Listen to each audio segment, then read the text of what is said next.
This is why you died. Hello, everyone, and welcome to This Is Why You Died, the only horror show that's coming to get you, Barbara. I, as always, am Sir Ian Dangerous, a.k.a. your Uncle Frank, and joining me are the Dan March of Madness and the RyanRossLIVE. Hello, boys. How we doing tonight? We're doing good, doing good. Yeah. I'm excited to talk about this movie. Oh, yes? Are you? We like excited. It is your movie. So on this show, we choose prompts at random from our Buckets of the Beast, 666 possible prompts. And from those prompts, we then pick movies that they inspire us to watch. And then we come back here and we talk about those movies for all of our entertainments. And this week, it is RyanRossLIVE's pick. But before we get to his pick and what the movie is, I wanted to catch up on you guys. It's the Halloween season. We're dead in the center of it. We're dead. How are we doing? I got to say, first and foremost, I am extremely excited for something that I'm going to take a hit here. I'm going to be made fun of for this. But my basic bitch self is really excited about Starbucks right now. Oh. And not because of the pumpkin spice, but because of something else. So do you guys know about the apple crisp flavor at Starbucks? Oh, I have had this. Yes. It sounds... Ryan? I don't know if I've had this specifically, but is it something like a non-alcoholic Angry Orchard vibe? Oh God, like a cider? No, but they make basically so the last few years, not only have they had their famous pumpkin spice lattes, but they've also had something called the apple crisp oat milk shaken espressos. Oh, yeah. That's which an amalgamation of words. Yeah, yes, so word alphabet soup. It's a lot of words out, but it's a delicious drink in. Except this year, they decided not to do it. Oh no! So when the fall drinks came along, they had like a pecan crunch latte. I will say that I've had that on 2 or 3 occasions, and I do enjoy it. The pecan crunch latte. It's pretty good if you like pecan. If you're not allergic to nuts, it's fantastic. If you like pecans, and if you like lattes, and if you like like crunch or something, right? And you can handle caffeine. It's fantastic. And you don't mind giving money to a giant corporation whose CEO makes 600,000 times more than his workers. I've heard they're closing a lot of locations, though. They're closing a ton of locations, especially here in Los Angeles, I think 30 or 40 locations. But all that aside, I am so excited because everyone screamed and yelled because this year they didn't bring back the apple crisp. And in an unusual move for a giant faceless evil corporation, they bent to the will of the people and said, you know what? We'll bring back the apple crisp starting October 14th, which by my watch is right about now. Wow. So guess who's going to be really happy getting his apple crisp lattes, oat milk shake and espresso? This guy. The people come together. They bring back Jimmy Kimmel. They bring back the apple crisp. I tell you. I think that there's a lot of corporations are realizing that they've tread ground that has drawn attention. And so I think anything that's drawing the ire of the people to any degree of notoriety, companies are like, maybe right now we should do something about that. If you want, all the McDonald's people, if you want the Szechuan sauce, now's your chance, I think. That's right. This is an opportunity. If you want something from a company, go for it. Get some people. That's right. People screamed and yelled about the Szechuan sauce, and look what happened. Thank you, Rick and Morty. But so we didn't even have to bitch and yell too much about the apple crisp here on this show. It just came back. So bringing it back. I'm having a magical October right now. I'm having a magical Halloween season. But how are you guys doing with Halloween so far? How is your Halloween season treating you? Spoopy October season. Well, I got a little real life horror story I lived last night. If I can share, I'll try to make it brief. But if I seem a little tired, I've been up since 1 a.m. because I discovered something creeping in my house. So creeping. I was up. I decided to watch a movie. non-horror, surprisingly, and I heard Who are something. you and what have you done with Dan? I know. Who am I? And I heard. I was like, "What is that?" So I turn down the music. I mean, not the music, the TV, and I go and I creep, and it felt like a zombie infestation on a smaller scale, actually a tiny scale. I had 2 mice in my kitchen running around, and yes, they're kind of cute. I wish they were like cooking me food like in Ratatouille, but to see like big furry things that scurry really fast just like in your house was really creepy at night. And so I've been up and I set traps and I was trying to hunt them down. I felt like it was like Resident Evil mice version, just like trying to survive the night. But that's Tom and Jerry. Did you get them? Yeah. Or did you No. did they get out? No, they scurried, they got out. They So then escaped? I found the way that they're getting in. I put mesh around. I set more traps. So I hope I hear a snap. Ryan, somewhere. Ryan, just between you and me, if Dan starts acting funny, we're going to have to go over there and pull that beanie off his head and see if he's being piloted by a couple little mice. I know. They're just...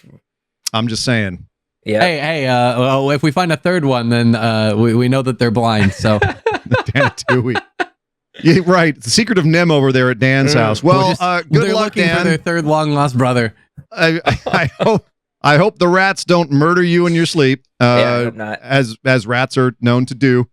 There are some great rats horror movies, which we may get to on this show at some point. But I hope that's one of our prompt words. I'm sure it is. Rats. Rats is absolutely one of our prompts in our 666 Bucket of the Beast prompts.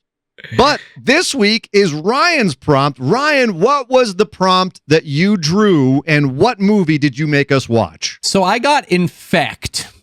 And I'll be honest, obviously we could go like zombies, we could go, I was thinking more like plague or sickness. And so I looked up plague movies, and 2 came up, and we had a discussion at the end of the last episode in terms of, I had brought up Pontypool and 7 monkeys. And 7? Is it 7? Is it 8 monkeys? 12. 12 monkeys? 12 monkeys. 12. Whatever. We didn't choose it. I didn't watch it. Who knows? But it was 2 mice, 12 monkeys. It's an animal kind of animals. So we had Pontypool and we had 12 monkeys. And based off of your guys' feedback, it sounds like 12 Monkeys was not really a horror movie, despite being described as a thriller. So instead, we settled on Pontypool. If we were 6 or 7 years into this show and we'd done hundreds and hundreds of horror movies, I think we could probably squeeze. Get away with it? Yeah, like 12 monkeys could slide in there. Yeah. No one would be like, all right, okay, they've done pretty much everything else. But this early in the show, I think we might have gotten some flack. I mean, that's fair. So, I knew, like I said, I knew almost nothing about it. I just looked it up and was like, I found it was on a horror subreddit. So I throw shade at the people on Reddit of it was r/horror, and the top 2 were 12 Monkeys and Pontypool first, and then 12 Monkeys was second. Mm-hmm. So wow, that's where I picked it from. I often crowdsource the things that I don't want to spoil. If I'm not sure, I go and I do some basic research. True. Fair practice. But we ended up with Pontypool. Which, so if you're listening in now and you have not seen Pontypool, spoiler warning going forward. We're going to spoil the crap out of this movie. We're going to talk about it from beginning to end.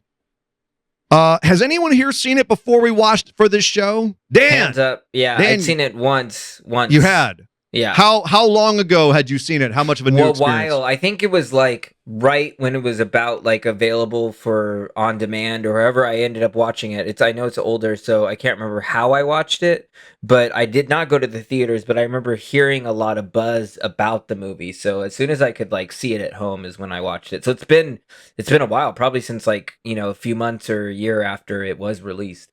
Yeah, because it came out in 2008 based on a book by Tony Burgess, and he wrote a book called Pontypool Changes Everything in 1995, and it was adapted into both a radio play and a movie around the same time. And so then the movie came out with, it's very, very, it's not too different from the radio play because it's just a bunch of people in a recording studio, radio studio, and then the zombie apocalypse starts out in the world. But it's a guys, unique zombie apocalypse. it's a very unique zombie apocalypse, and I want to talk about all of this. But Ryan, you've not seen it before, and this was my first time seeing it as well. I somehow I had dodged Pontypool somehow. It's been on my list for a number of years. I've been meaning to watch it, and I just never did. So This is wildly unusual that Ian hasn't seen a movie and Dan has. Has it ever been that I've seen the movie that I'm the only one to I don't think so. I mean, I'm not 100% sure, but I don't think so. I don't have our list of movies in front of me, so I can't check right now. But let's assume it is. I do, but I mean, I haven't kept track of which ones we've seen and which ones we haven't, unfortunately. Okay. The fact that the bottom line is I hadn't seen it. Dan had. Ryan, you're also a newbie to it. So let's get into it. Let's talk about Pontypool, a very odd, unusual zombie apocalypse where there's not a whole lot of zombies. Most of the stuff happens outside of the radio studio, and we hear about things coming in from news reports and from people in the field. And then when the virus finally gets to the station, we find out it's not a normal virus. It's not like a biological virus. It is a word virus. How would guys take me through this? Yeah, like Ryan, what was your hear the word? Yeah, Ryan, what was your take on this? How did the virus work in this movie? What's the plot here? Well, so essentially they determined that that a virus has infected the English language and is passed through conversation in English, but not in other languages, and that it takes hold. It's unclear how they determine the words. It seems like the words are random, but that once you hear a word that is infected for you, because it doesn't seem to be the same for different people. If you understand the word and grasp it, then you become infected, and you start repeating the word ad nauseum until you cannot no longer control your speech, and then you slowly descend into essentially this mad state where you are not only echoing sounds around you, but you are hunting down other people who are continuing to speak in normal language. And they imply that it passes through terms of endearment and potentially baby noises and stuff, affection-based conversation, as well as they also say something about rhetoric conversations, rhetorical questions, or theoretical discussions, which is never really capitalized on for the most part. But the concept is very cool and interesting and unique, and it just seems to be that somehow this virus has taken hold of communication. It is not biologically based. It does not enter your body. It is a fully psychologically contained virus. It's a mind virus in a sense. So, yes. Dan, have you ever seen a movie like this, like a zombie movie that's taken the virus into something else like this? Not that I can think of. I mean, a lot of times it's just passed, through the bite, through the blood, or through some sort of saliva or something biological that's usually passed, whether, it's different from 28 Days Later compared to, maybe how a Resident Evil movie works, or, something like that. But I can't think of anything. I can't think of a zombie movie where it was audible. I think that there was a book that reminds me of this a little bit. Or you know what? Actually, it was turned into a movie. I heard it was a terrible movie, but I did read Stephen King's Cell. Yeah. Which kind of anybody that was on a cell phone at a certain time got a frequency, and then that turned them into zombies. So, made them nuts. So I think signals and stuff have been a little bit like that, but nothing that's been a spoken language, which is pretty cool. Yeah, there was a movie called The Signal that was like that too, I think, back around the same time. I've heard about that movie. Yeah. I've never seen it, but I've heard about that movie. It's interesting because I think that this is, and it kind of predates the modern interpretation of this word, but you guys have, of course, heard the word meme, right? A meme, a social meme. So that word, in case no one knows where it actually came from, it was actually initially coined by Richard Dawkins. If you guys have ever heard of who that is, he's now known more as like kind of like a guy who well, now I think he's passed away now, but he was known no, I think he's still alive. One of the guys has passed away. Hitchens died. That's what it was. But Richard Dawkins is known as being he's more of like an atheist speaker right now, but he started off as a biologist. And he actually was the guy back in the 70s who wrote a book called The Selfish Gene. And in that, he had the concept that it wasn't strictly viruses that acted like viruses. Genes acted like viruses. And also words could act like viruses because social interactions act like a virus in the same way that a virus does, in the same way that a gene does. It acts according to the laws of Darwinism. So an idea can spread throughout a society like a virus, and he called that a meme. And that's when we talk about like, wow, something has gone viral. That's what they're referring to. So this movie's coming along here and saying, okay, what if we tweak that a little bit and say, what if for us personally, a word were to become like a virus and start essentially rotting our brain or eating our brain. And in this movie, people start repeating words to try like a white blood cell response, like a immune system response, where they keep repeating the word, trying to make it not make sense to them because the understanding, the comprehension of the word is what's killing them. And also what's interesting is that the word seems to vary from person to person. Right. It's implied that it starts with a poster of a missing cat, and that's why they get like the terms of endearment. The cat's named Honey. Right. But then all of the words that infect other people are different, and they hear those people repeating the words that infected them, but those words are not necessarily the ones that then infect the other people around them. So it seems to be unique.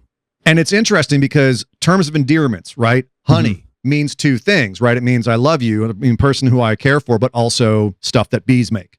Yes. Right? Or what's the other one that they have in the movie? Or like baby. Yes. Right? Where you can be a baby. She calls and says sweetheart to her daughter over the phone. Which means that your heart is sweet and delicious. But also, what about I love one with, what about one of the main ones that they use? Kill means kiss. Like, how is kill a term of endearment? Unless it's not switching it. But so that's the like that specific thing is that he tries this theory of if we find the infected word and we change the meaning, if we replace the meaning so that, because the whole thing was that you had to understand the word and the context it was used. So if you create a situation where you repeat the word ad nauseum enough that it means nothing, you replace its meaning with something else, you essentially psychologically combat the infection, and he's able to like divert it. But they don't like, it's right at the end. They don't really capitalize on that a whole lot. And they kind of try and like run with it, and then the movie kind of ends. So we don't get a lot about how that works, but it does work on her. It's a very heady concept. Yeah. But I agree. I don't know if they really get into it enough. Dan, do you feel like this movie capitalized on its high concept, or did it run out of steam? I think, like Ryan is saying, like hinted at, is it basically ran out of steam. Like the idea of like what it was, like how they could turn it around was introduced so late and without like a lot of explanation that, and unfortunately that's the issue I have with this movie. Upon even viewing it the second time, is just like the third act feels a little bit rushed and kind of crumbles a little bit. I feel like there's a lot of build up and a lot of like really great, kind of, there's moments of suspense and moments of, kind of, they're really like trying to dive deep into this concept, and I feel like it just feels a little muddy towards the end. But yeah, so again, I don't think it capitalizes on its kind of high concept idea, but I think it's so close, and that's what's really great. Like a small chamber piece type movie like this that can take like a small cast in one location, but make the world feel so much bigger. Like, I feel like they were really close to that, but again, like that ending just falls flat a little bit, where I feel like it could have like really blown people's minds with its idea, but it doesn't really like wrap it up right. Okay, well, let's talk about the ending real quick, because there's the ending and then there's the ending, right? You have the ending where he goes on a rant in the booth and tries to change everyone's words and their conception of words. and she's just like, wow, you're making this great rhetorical speech, and then she jumps in the booth, kisses him, and they get blown up, and it's credits. But then during the credits, there's a whole bunch more stuff that happens, and then there's a post-credit scene. Correct. What did you think about that? The post-credit scene? There's a post-credit scene. There's a post-credit I scene. missed it. I missed it. Okay. In my opinion, it's near nonsensical. So here's the deal, Dan. Here's what you missed. Okay, what did I miss? The post-credit scene starts in black and white, and it's the two of them looking like Bonnie and Clyde in a bar. Oh no, I did see this. I did. Yeah, see it. like a Tarantino. Okay, it's forgettable, so don't worry about it. Okay. The point is, the implication seems to be, right, that they have invented this like alternate reality where things don't mean the same things and they're able to survive the infection and move on with their lives. But it makes no sense because to Ian's point, we heard the explosion of them counting down and like supposedly they're dead. And if they're not dead, how did they survive the explosion? And also, if they are somehow surviving with this nonsensical language, those words mean something to them. In order to communicate, words have to have some sort of meaning, and they aren't speaking in a foreign language at the end. I don't believe they're still speaking in English, which goes against the whole, like, here's the deal. I'm gonna soapbox here. Here's the deal. I was so into this movie. It was so cool. The concept was so interesting. I loved the like weird, gritty nature of like the host. And it almost felt, I don't know if either of you have seen Newsroom, the TV show. Oh yeah. I love Newsroom. It's one of my favorite shows of all time. I haven't seen West Wing, but I'm a big Sorkin writing fan. I'm big for like competence porn, right? The everybody being that is a great. Real genre. Like the watching things where everyone's witty and everyone's good at their jobs and whatever. God, it's addicting. Anyway, so I really different loved, from reality, right? But I really loved the vibe between the host and like the producer, and it had these kind of newsroom vibes for me. I was digging that whole dynamic, and then things start to escalate, and I was really into like what's going on. We're still like the fact that it was confined to the room. We're getting all of these things from outside. Like that felt really cool, and it felt very dramatic, and it felt very suspenseful, and I was really into it. And then the doctor shows up. Yes. And the thing is, I think the doctor showing up is the beginning of the end of the movie for me, because the problem with the doctor, in my opinion, right? The doctor is implied, like, quick synopsis for those who haven't seen it. Why haven't you seen it? I mean, there are people who watch it. There are people who listen and just like to hear us banter. So they're in this newsroom. He's doing a morning radio show. That's his job. It's implied that he got fired from a bigger station, and he's in the middle of nowhere, Canada, in Pontypool, right? And he doesn't know the area. He's new. He's at odds with this producer because he's trying to be a big shot, and the producer's like, "Hey, we're in a small town. Just chill. Like, just do your job. Whatever." They get an unverified news report that there is a mob forming outside of a doctor's office. The doctor's name escapes me, but it is like Mendez. Something. Yeah, Dr. Mendez. Dr. Mendez, but he's Armenian. But go ahead. The last name didn't make any sense. That's So there's a riot outside of this doctor's office, and then they end up breaking down the building. And all of a sudden, news reports are coming in that like the mob is growing, that there are people being eaten, that there's a swarm of people over a car. All these strange things are happening. The BBC calls in. They hear reports that the military may be involved. Like there's all this weird stuff going on. But eventually, the doctor shows up at the news station unannounced, finds his way there, works his way into the building, and then they are like, "Oh, you're the doctor. Come into the booth," which makes sense because he's the expert in this situation. That they broke out outside of his office. They're like, "You probably have great insight," and they even say that. And then they don't ask him anything. They spend literally almost 5 to 10 minutes in the booth with him, and they're like, "Hey, by the way, our weather guy who's driving around in a truck is calling in. Screw the doctor that's sitting 2 feet to my left. We're gonna talk to the weatherman. Hey, weatherman, how are you?" And then also the doctor's making observations because at this point the like tech manager, whatever. The PA, whatever she is. The PA, the woman running all the tech for the radio show has been infected and is going nuts. And the doctor is actively making observations of like, oh, at this point, she's progressing to the next stage. They don't clarify. They don't ask for more information. Literally, they're like, it's implied that they're close to this woman and they're watching her suffer. And they're like, no, we don't need to ask. And what is he eating? He's literally like eating an egg or something. He's like, oh yeah, yep. Oh, she's at the part of the thing where she starts to chew her lips off, guys. Correct. At no point do they ever clarify or like be like, oh, you seem to know a great deal about this. Why don't you share with us your knowledge? Yeah. And then, what do you know?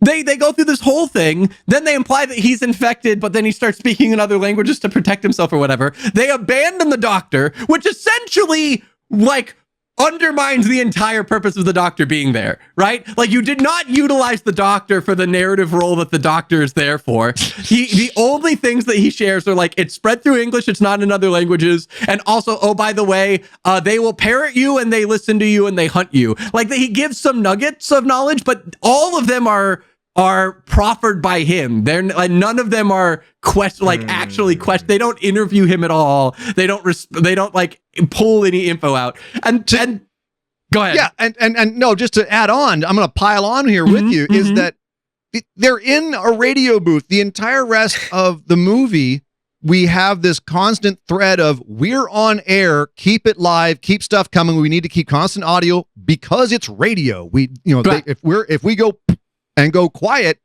people out there are going to turn the channel. They're going to do something else. Even though it's a zombie apocalypse, they might switch away to an actual news station. Yeah.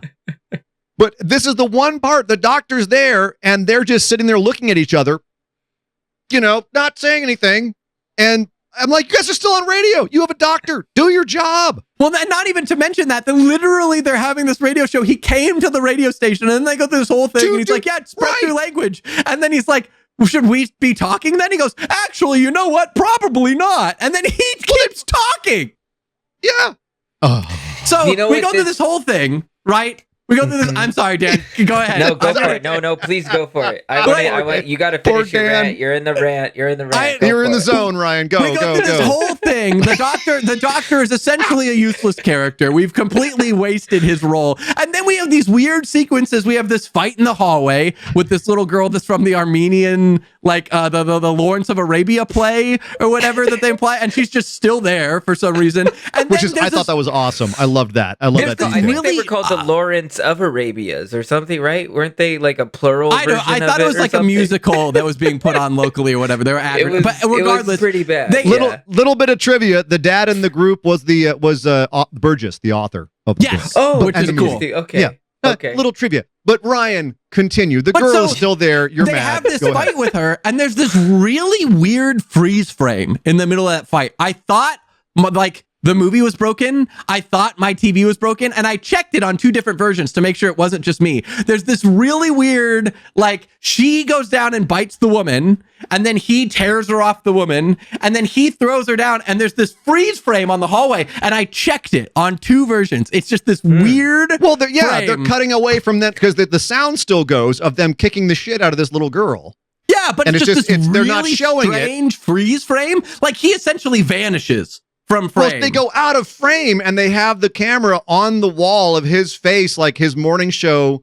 Then it's like this happy, hi, I'm here doing the morning show. And then it's just the sound of them kicking the shit out of this little girl. Okay, maybe. This little infected girl. Then, I don't know. It looked very strange. So that was very I think it was just them extending the brutality of their beatdown of this 11-year-old. And then we talked about the radio play, right? We have the radio play versus the movie. And apparently the endings are different. Yes, I can't wait to talk about that. But hold on. Ryan, we're going to get to that in a second. I really do want to talk about the differences in endings. But Dan has been sitting over there for he wants to get a word in. I'm it's okay. I'm hearing you guys describe it, and I guess I didn't it didn't hit me that much that how bad they misused him. But if you think of it, I didn't know it was a radio play beforehand. I didn't realize that. But if you think about it in that way, and you were listening to this with your eyes closed and the visuals weren't there, the doctor does play a key role because he's informing you of what is going on in a radio play. But in the visual medium, I think that's where they fell short, is they didn't utilize him in the visual way that they could have. Like they didn't expand the role. Like it's like we're dealing with a different medium when it comes to filmmaking as opposed to a radio play. And I think that if you run it through as just a radio play and have this doctor that appears that gives the information that you need to help you understand what is really going on in this town, and then he leaves to go help them survive, he kind of plays a key role. But in terms of seeing the visuals, he does just seem kind of silly. Like he just shows up and he's just sitting there. And I agree. Like, you know, I think it's like a misuse and a misunderstanding of the visual, media. like the media of how they're telling it. Honestly, I would even go one step further and say, even if it was a radio play, right? Like at no point do they go, all right, sir, you're from the origin of this breakdown. What happened? Tell us how we got here. Right? I think what we're getting at here is very good setup, really cool, unique idea, but the third act concept falls apart, and for several reasons. One, because they misused the doctor. Two, because the ending's a little bit flat. Let's talk about that though. Ryan brought up a good point. There is another ending. There is a different ending to the radio play than the movie, and I think the radio play is a much stronger. I agree. I very much agree. So what's the ending? Tell me the ending. What's the ending? So the ending of the radio play is it basically differs when they're in the storage room after the doctor leaves and she's getting drunk and they're bantering and she starts to get infected and she starts saying kill, right? And he's able to like psychologically cure her in the movie. In the radio play, it's unclear whether he cures her or not. I didn't listen to the radio play. I just read about it. But he tries to do the same thing, and what ends up happening is instead of saying kill me and they kiss like they do in the movie, she says kiss me, and then later he ends up reading her obituary, implying that he followed her wish, kissed her in order to give her what she let her take control of her own ending, so to speak. And then at the end of all the obituaries of him reading everybody, he starts repeating a word, and it's implied that he is infected. That's so much better. It's way so stronger. much better. Wow. It's a Why way would stronger they not ending. do that? That's such a stronger ending. No idea why they wouldn't go with that ending. Also, because you don't have the kind of Dadaistic weird meta thing that they do at the end with the credits with the after scene, with the weird black and white after scene, which is implying that they've somehow now evolved past their previous personas, which were infected or whatever it's trying to mean. It overthinks itself. I think the ending of the movie tries to do too much and in the end falls flat on its face and does nothing. I agree. Honestly, even they do that whole thing where they the authorities try and be like shut down the show. The host is infected, and it's like you're like, oh, is that a thing? And then they don't do anything with that, and you're like, oh, okay. I mean, he kind of is, because he gets back into these rhetorical devices at the end. The whole thing starts off with him doing a rhetorical device about how words can mean the same thing but also nothing. That's what the whole movie starts off with. And he does do small repeats, very witty. Not to the same degree, but it's not a repeat so much as it is him using his kind of typical shock jock inflammatory language to create rhetoric, which is what that is. It's rhetorical statements, which I think if they're trying to make some sort of statement about media being inflammatory, I think that's a pretty strong statement to make. I think they did a good job with that, although I think I think they outsmarted themselves. But it's ironic because this movie comes I would love to maybe even see a remake of this or somehow like a reimagining of it, because it kind of was a little bit outdated because it used radio. And it was following the idea of the Orson Welles War of the Worlds, right? Like, we're going to have a disaster that you can listen to on the radio, and maybe it's real, maybe it's not. You're hearing it on the radio. It has the impression that it's happening live. You don't know outside of your house what's really happening because you're hearing it all. That's a cool idea. But if you're going to make it as some sort of commentary on mimetic language and the inflammatory nature of shock radio, that statement came at the end of that cycle in 2008 because Jesus fucking Christ has social media become a whole different animal that's doing the same thing ever since. And we talked about earlier about memetics and viral stuff, and social media is basically like a steroid for that kind of stuff, as opposed to, you know, the outdated like Howard Stearns or whatnot of yesteryear. Now you've got, you know, Facebook and Twitter, which I will continue to dead name for as long as it exists, and all the rest of them, and it's a whole different world of zombie apocalypse right now. I mean, I love that you said like it would remake. I think a remake, an update to this idea would be so fantastic. Just the way that,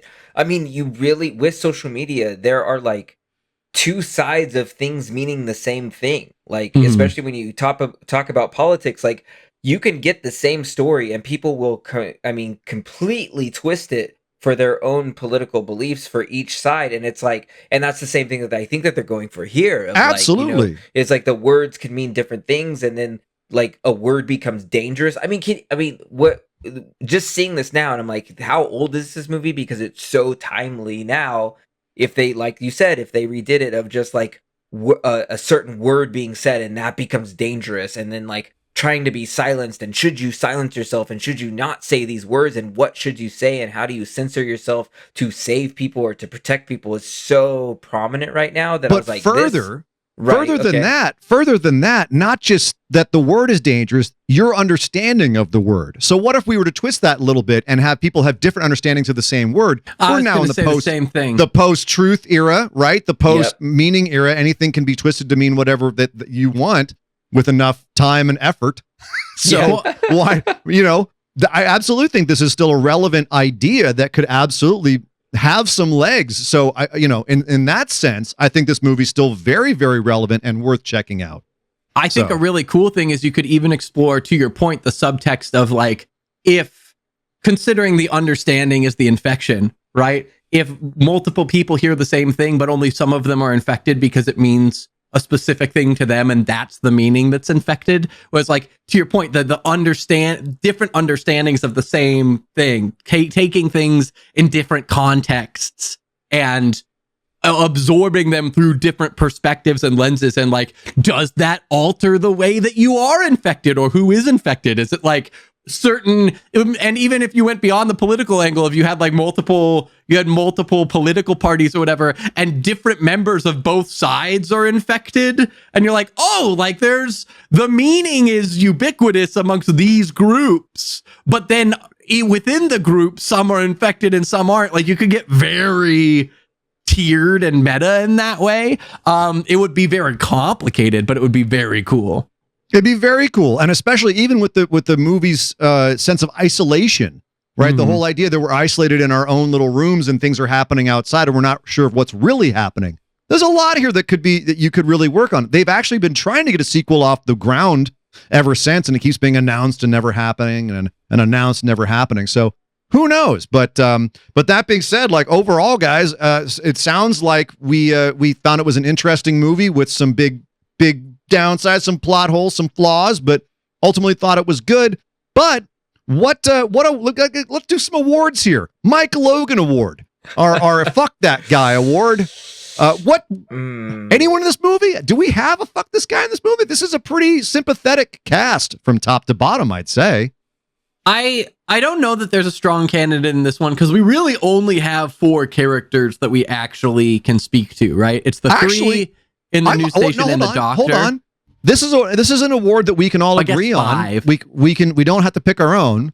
Can I put it out there? Can I nominate somebody? Of course. We can all vote on here. I want to hear. That motherfucker from the BBC. Yeah, that guy was a dick. He was a dick. That prick calls in, Charlie, and is like, Heath or whatever. Yeah. And he was like, oh yeah, you have any problems over there in Canada? Oh yeah. Are you having an insurrection? One of our colonies is getting uppity. Oh my heavens. Is it possible that you can tell us anything that the listeners might be able to know what's going on? That's true. That is a good point. I forgot about that guy because I did not like him, and it's just his voice. And I was like, I don't like this guy. Let's take him off. Yeah. You see him does for suck. one brief second Oh, right, on like you the see, yeah. news channel, Yeah. and he's got that kind of sneering, like, I'm from the BBC. Well, and also they kinda just look got to the him. photo of him as the radio host. It's like, we're speaking to this one random radio host in the middle Yeah. of nowhere. Hello. Yeah. That guy. He's my vote. I agree. That's a great fuck vote. that That's a guy. great I think vote. that's I fair. agree. Honestly, like, I think he's really the only option, unless you kind of like, I think early in the movie, the radio host kind of sucks, but like he endears himself throughout the movie. Absolutely. Great, by the way, great performance by Stephen McHattie in this. Yeah. Everyone was good. You know, this is one of those movies where the script it's decent, but if you don't have good actors, you'll know right away because you'll be able to see the holes in the acting. And I never saw any holes in the acting in this movie. Yeah. It was solid. It's basically a chamber piece. If you have anybody who's bad, it's going to be really glaring because you don't go anywhere away from them. They're going to be so present. But Sasha and I were joking that McHattie, I don't know, you said his first name? Stephen McHattie. He basically was like a combination of Bryan Cranston and Willem Dafoe. He was like this like in between a little bit. We were like, good. oh, I could see that. Yeah. with like a salting of Ted Nugent. Yeah. Yes. Yeah. What's funny is any Star Trek fans out there who now I'm gonna forget the character's name. Like Vreenak, I think his name is. He was a Cardassian in one of the episodes of Deep Space Nine. He's a Cardassian? he himself. He's a Kardashian. No, not a Kardashian. He's not a Kardashian. Yeah. No, he doesn't have enough fake boobs. I'm not a huge Deep Space Nine type of So guy. he himself is a meme. There is actually a meme on Deep Space Nine of him as a Cardassian. I think he's an ambassador or something. Holding up, they were trying. I'm not going to go into the plot, but he's holding up like a thing that they're trying to trick him with, and going, "It's a fake," and it's like just an incredible line reading that went mimetic. But wow. yeah, that's kind of what he's famous for outside of Pontypool, ironically. But all right, so not many people died in this. We had one. And then I guess well, three a lot of people die, but not a lot that we see. Yeah, there's the implied big crowd of people that was starting to die. That's true, but you know what? The show is called "This Is Why You Died." We need to explain why people died in this movie, probably for dumb reasons. So, boys, Ryan, this is your movie, buddy. Go for it. Yeah. Why did someone die? I've got it. I just need to check his name. But Ken Loney. Oh, I'm gonna go Loney. with Ken Loney on the Sunshine Chopper. On the Fiat or whatever he was driving around. They said they implied it was like a beat up truck, like a Comet or something. No, but Ken Loney. I'm gonna give Ken Loney. Ken Loney does not listen when he's like, the what's her name's son is on the ground. He's dying. He's whispering something. I'm gonna get closer. I'm gonna see what he says. And they're like, maybe don't do that, Ken. Yeah. I love maybe that. that's a bad idea. And he's like, no. I'm gonna find out. I'm gonna broadcast it. Give me 1 second. I'm just gonna get closer, dude. You literally saw a building get torn down by a mob of people, and then you said this is already after that you've seen people eating each other. And this guy has stumps for arms as described by you. Maybe GTFO and not try and whisper to the whispering zombie kid. Maybe. Yeah. Good point. Yeah. That's a classic. That's a classic. That's one of the kind of deaths that we created this show to bitch about, because it's like, what are you? Yes, it makes for good radio, Ken, but it makes for a terrible life choice on your part. Right. Come on, I mean, Ken. it's kind of like Ryan getting upset in Wreck when the cop turned away from the little girl who's obviously infected. No survival instincts on these people. It's like, what are you thinking? Letting your guard down at the worst possible time. Dan, I've got one, and I'm not gonna lie. I'm worried you're gonna poach it, but I'll let you go second here. You know I'm going to. All right. Well, I feel like we might have different reasonings for it potentially. Oh, okay. But I'm going for the PA girl. What's her name? Laurel good. Ann? You're not going for mine. Yes. Okay. Cool. What was it? Laurel Ann? Laurel Ann, I think. Laurel Ann. Yeah, I got it. I just had the cast What a Laurel fantastic bit of makeup on her face at the end there. I mean, it was just like slamming my cool. face, chewing her tongue. But I kept waiting for her to get back up. They kept zooming in on her body that I was like, she's going to get back up. And then she never does. Split her face wide open on the piece of equipment that she was smashing her head into. That was just so good. Oh, it was good.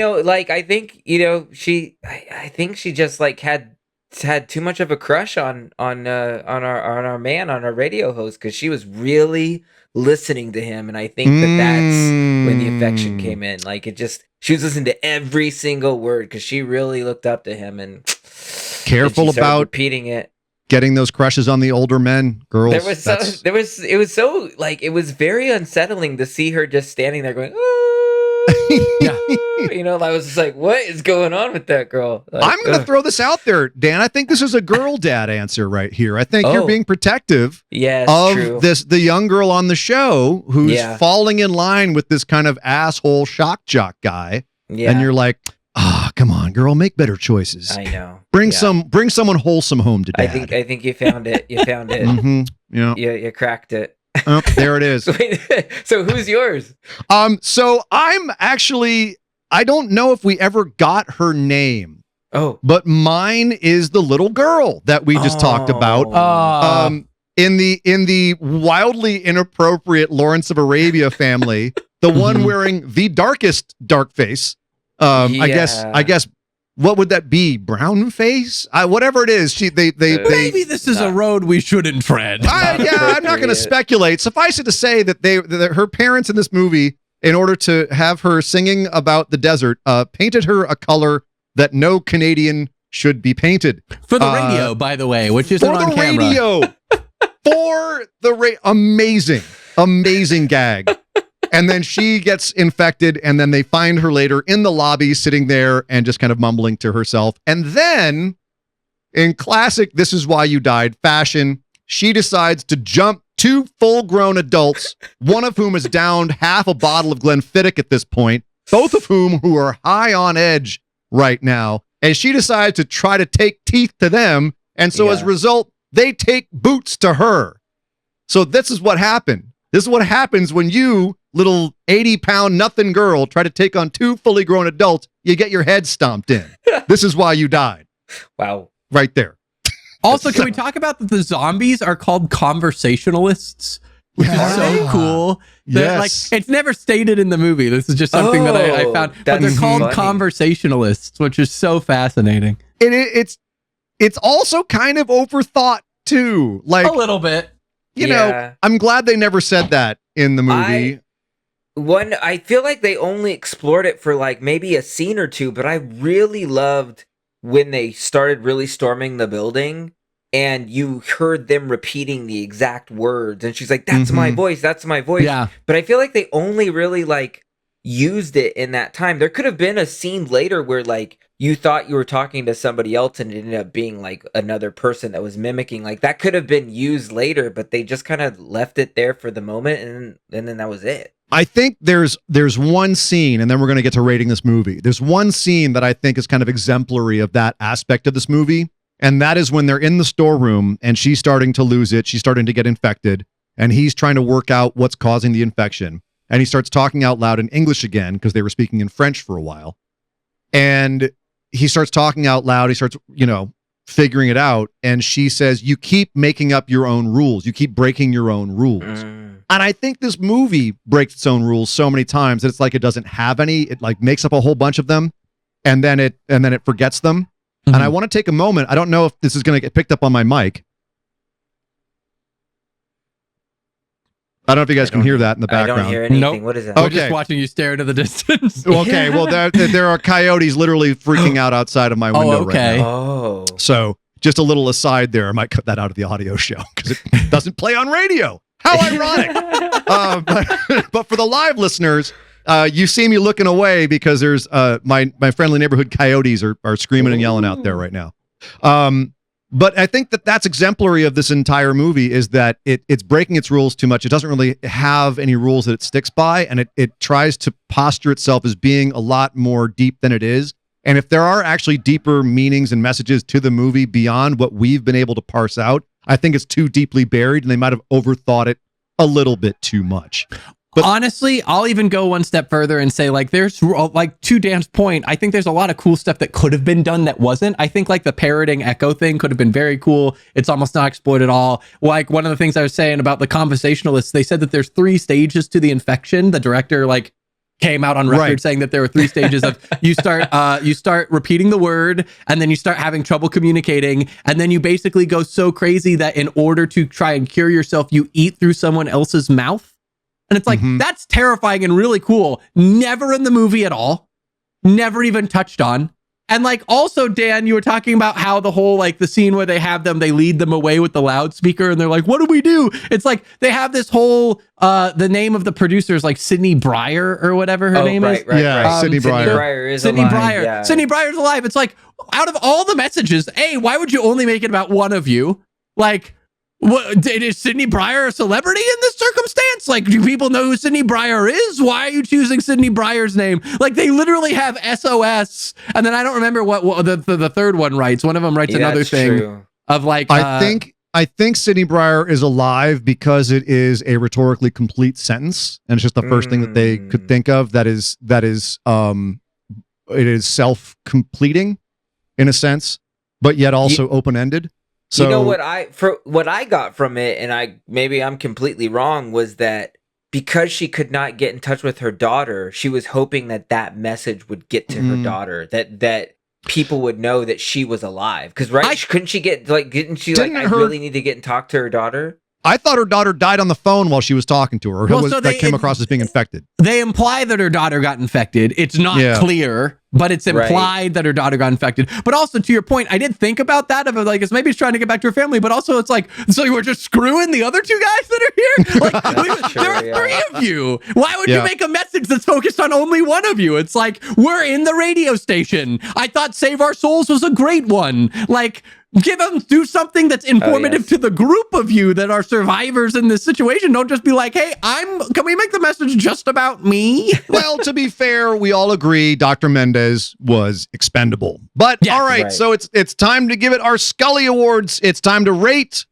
Pontypool. Let's see, Ryan, again, your movie. So what did you think of the movie that you chose with the help of Reddit?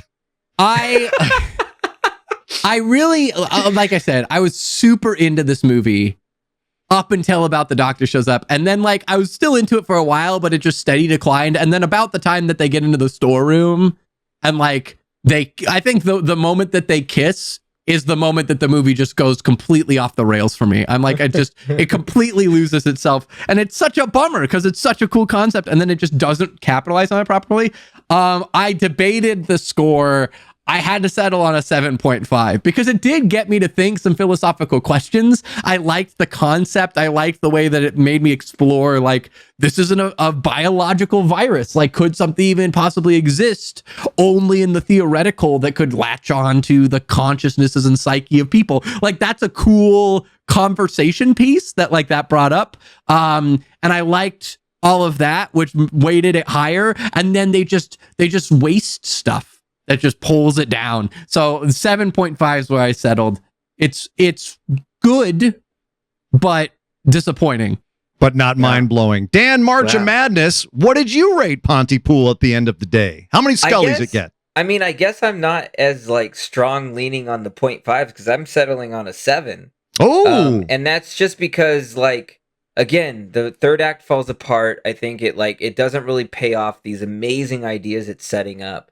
But I still did think, like, I mean, gosh, that opening sound design and that opening monologue is so incredible that it like really sucks you in, where you're like, you can kind of forgive the mess ups of the end because, like, overall, like you said, the acting is strong. I really love, like, I really love that they tried to make it feel like a bigger universe and with just this small cast in one location, minus the the car driving stuff in the beginning, but I mean, I get, you know what, I'm just going to match Ryan because I'm going to say 7.5 because I think it is a really, strong movie, but it fumbles at the end and it doesn't live up to the things. And again, man, if somebody took this and redid this idea for the present times, I mean, this could be a really home run of a movie for sure.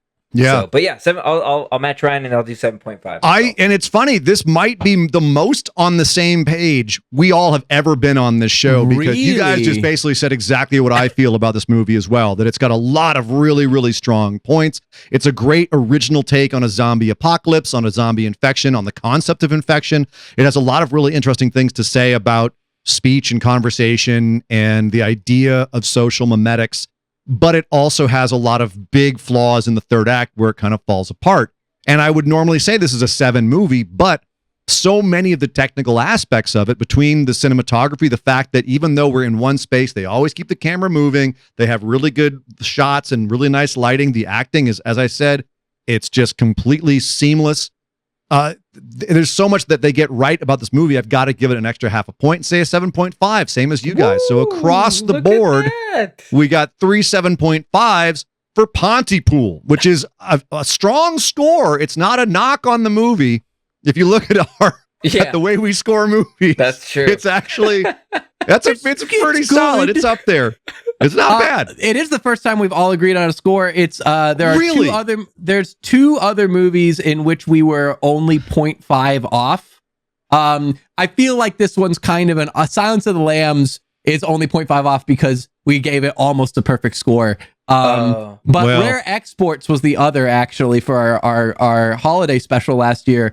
We had 2 8.5s and a 9. It's the only other time that we've only differed by 1.5. Wow. Okay. And I was the 0.5 high because that movie's incredible. It is. That movie's a gem. Incredible. It's a new. Oh my God, that movie's so good. And we're coming up on that season again. Maybe we'll have another bonus episode as a present for the holidays this year. Who knows? We'll see. But yeah, that's incredible stat, man. Thank you. The first time we've all had the same score. I also lied. There's one other one we were 0.5 off. Oh, gosh. Fall Dan was 0.5 short, and it almost actually matched this score. That we would 7.5 for everyone but Dan, who went a 7 on Fall. Yeah. Fall and Pontypool in the same. Yeah, okay, I can see that. Fall half definitely. point less than Pontypool. These are, see, the ratings are all starting to make sense now. Yes. It's all falling. We found our stride in the stats. Into play. It took a while. Data. But here we are, finally, in our stride, here in our second season at This Is Why You Died. So that comes to the part of the show where, Ryan, you're out of a prompt. You no longer have a prompt. Choose. Look, there it is now, finally on camera for everyone to see. Who are you reaching past today? The very themed Avengers bucket. So glad we have that for the show. I mean, about I had to horror keep movies. it at least for the beginning of season 2, considering it was such a joke for season 1. I will probably replace it eventually, but at least for the first couple videos, I gotta do it. I haven't reached past Groot yet, so Groot's gonna be today. But that being said, it's a great size for 666 prompts. Well, honestly, it's far too large for 666 How small are your prompts? I mean, I printed them on I printed them on sheets and I cut them out. Mine are pretty tiny. Mine are pretty tiny. It's a big bucket. It's bigger than my face. It's not the size of the paper. It's the power of the prompt. So Ryan, reach in there, grab one out, and real quick. We should remind. What are your guys' prompts for coming up before I reveal mine? Oh yeah. So wait. The next episode is going to be it's the round 2, number 1. That's me, and I'm sitting on Asylum, and I'll announce what our next episode is going to be shortly. Dan, what do you got? What do you have? I have filmmaker Lucio Fulci that I need to choose one for. So next episode, I will reveal my choice. I am so excited to hear what your choice is going to be for Fulci. Don't choose anything after 1983 would be my recommendation. But anyway, well, maybe 1985. But anyway, Ryan, you picked a prompt. We're sitting here on your prompt. We gotta find out what it is. What you got there? Let me see if I can get it to focus. The camera doesn't focus in time. I can't see it. It is electricity. Oh my gosh. Electricity. So good, and I have a feeling you're gonna not choose something good. Literally, okay. Can we talk about the fact that anytime I pick a prompt, anytime the two of you are like, "Oh, I know a great thing." I know you do. That's why you have prompts. These are my prompts. I'm gonna choose what I want. Thank you. Nothing came right to my mind, Ryan. Just to be clear, I am blank right now on electricity, but I have a lot of things like, ooh, you could do this with that word and so forth. I think it's a very interesting word, and I'm very It's a very curious good one. to see what you choose. You're gonna. I will that's gonna take say. some. I will say I've joked about Dead by Daylight a lot on this show. The first thing I thought of was something from Dead by Daylight that is an original Dead by Daylight thing, but I want to try and explore and see if I can find something in that vibe for a movie. So we'll see what I can pull up. Oh wait! One just came to my head. Dan, are you thinking of Wes Craven? Oh, that would be fantastic come if on. he chose that one. I know. Oh, I'm not Okay. gonna say it because I Me did neither. find it. I'm looking out at all of our dedicated listeners and dedicated watchers who know exactly what I'm talking about. We didn't say Wes Craven. Don't think about Wes Craven, Ryan. Just don't Okay, think wow. about Wes Craven. Wes I'm going to avoid Wes Craven now. Just for you. Wes Craven. I'm going to avoid Wes Craven. All right. I tell you what you can't avoid, and that's the next episode of this show where I have to pick a movie for Asylum. And Ooh. boy, I had a lot of choices here, and I won. I got this close. I got this close to doing Gonjam Haunted Asylum, which Dan. What was the first have you word seen that that, you just Dan? said? Gonjam. It's Korean. I have not seen it. I've heard it's freaking amazing. I know I haven't seen it. I haven't seen it. Now I'm second guessing myself because it's found footage. Oh, I know. But sorry, buddy, you're going to get stuck with the one I landed on, and that's Session 9. Session 9 from 2001. Ooh. It is a fantastic psychological horror movie. It's vastly underseen. I want to promote it on this show. What a cool movie it is. So is that the one with the aliens? Session? No. What? Mm-mm. What? I'm thinking of an alien movie that has a number in it. Alien number movie. Alien 3? Maybe? No, not Alien, not the actual Alien franchise. I'll figure it out. I'll find it. Oh no! Well, speaking of 3, Plan 9 from outer space. Is that what you're thinking of? Yeah, maybe that's what you're thinking of. Yeah. Plan 9, maybe. Plan 9 from outer space. Ed Wood with Bela Lugosi. There's no way I'll find out. I'll find out. I'll tell you guys next time. Episode. Yeah, I want to hear this alien movie with a number in it. All right, but aliens aside, Session 9 will be coming up on the next episode of this very show. So go check that out if you want to listen along with us and know what we're talking about on our next episode, which is coming up next week. Oh my God. Next week. And we're on YouTube. And we're on YouTube. Platforms. Oh, and so much is happening in season 2. We and also have merch. Look, I'm wearing the beanie right now. We're so new to this whole second season thing going live and having all the websites. I completely forgot to do our socials at the top of the show. What do you know? So let's do it right now. What is it, Dan? What is the website they need to go to get all of our links? It's TIWYD pod at beacons.ai, right? Yeah. So beacons.ai /TI. Yeah. I screw it up. I got to get this written out in front of my face. Dan's been up for 24 hours and he's having wine. I'm battling these rats. Beacons. It was District 9 that I'm thinking of. It's Peter District 9. Great. Yes, District 9. But you see why I thought it. Sure. Great movie. Sure, maybe. Yes. Yeah. Great metaphor about apartheid. All right. Beacons. Beacons.ai / TIWYD pod. He's got it for you right there. Go there for all of our links. Shout out to Tin Man. Tin Man is our first patron on the Patreon. Yes. Tin Man. Big shout out to Tin Man. Thank you for your support. We love it. That's right. Amazing. The patronage has started. Head over to Patreon as well, which you can also find on beacons.ai / TIWYD pod. So that's fantastic. So welcome to the patronage, Tin Man. Dude, thank you. Wow, he's getting so much inside stuff that other people could. That's right. We're about to do extended edition of the podcast. The extended edition of the show, which we're about to go do right now. But we got to head towards the exits of the theater. So guys, thank you very much for doing Pontypool with us. And everyone, thanks for checking in. Thanks for listening. And we will see you next time right here on This is why you die.